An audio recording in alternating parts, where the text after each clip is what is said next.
રાજકોટ જિલ્લાના જામકંડોરણા ખાતે ભાજપના યુવા નેતા જયેશ રાદડિયા દ્વારા તેમના સ્વર્ગસ્થ પિતા વિઠ્ઠલ રાદડિયાની પુણ્ય સ્મૃતિમાં પ્રેમનું પાનેતર નામે 511 દીકરીઓનો ભવ્ય સમૂહ લગ્નોત્સવનું આયોજન કરવામાં આવ્યું હતું।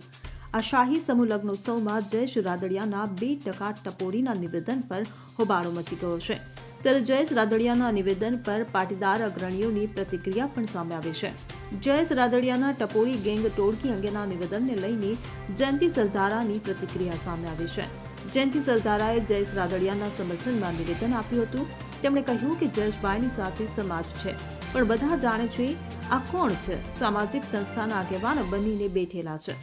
આખી દુનિયા જાણી ગઈ છે આ જ ટોળકી સક્રિય છે, પણ જયેશભાઈ રાદડિયા સમાજના પ્રતિષ્ઠિત અને સ્થાપિત આગેવાન છે। તેમણે એમ પણ જણાવ્યું હતું કે સંસ્થાના નામે રાજકારણ ચલાવે છે। કોઈ વ્યક્તિ એવી છે કે ભાજપમાં જ રહીને ભાજપના લેઉવા પટેલ સમાજના આગેવાનને તેમણે એમ પણ જણાવ્યું હતું કે સંસ્થાના નામે રાજકારણ ચલાવે છે। કોઈ વ્યક્તિ એવી છે કે ભાજપમાં જ રહીને ભાજપના લેઉવા પટેલ સમાજના આગેવાનને પતાવવા ધંધા કરે છે।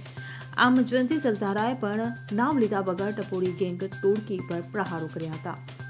ઓફિસમાં બેઠા બેઠા રાજકારણ ચલાવે છે, કોઈ સંસ્થાના નામે રાજકારણ ચલાવે છે, કોઈ વ્યક્તિ એવી છે કે ભાજપમાં જ રહીને ભાજપના જ લેવા પટેલ સમાજના આગેવાનના પતાવન ધંધા કરે છે।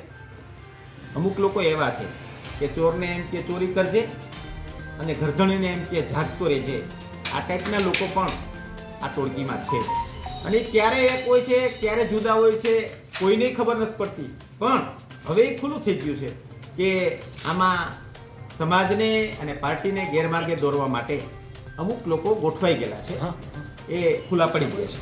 શું લાગે છે જયંતિભાઈ, કોણ હોઈ શકે આ? કારણ કે મારે નામ નથી આપવું, પણ તમે બધા અને સમાજ અને પાર્ટી બધું હવે ઓળખી ગઈ છે।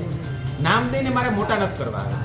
તમારી ઉપર હુમલો કર્યો તો એ જ લોકો છે? લગભગ એ લોકો જ છે। Bureau report CN24 news.